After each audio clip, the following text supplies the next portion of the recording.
एथर मकर संक्रांति दिन एकादशी भी पड़ुछि, संक्रांति भी रोचे।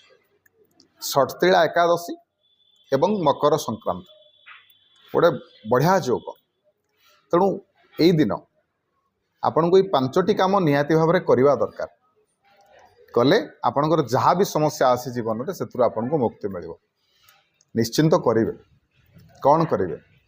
प्रथम काम गुड़र दान करेंगे। कौन सी मंदिर रे हो कि कौन सी गरीब लोक हो आवश्यकता अनुसार दान करेंगे। द्वितीय काम कला राशि खसा बा तिल जहाँ भी आपण आड़े कहते तार दान करेंगे आवश्यकता अनुसार। नले राशि जाऊ करिके आपण माने मध्य खाइबा को दे परिबे। तापरे अन्न दान करंतु, अरुआ चाउल हो उषुना चाउल हो।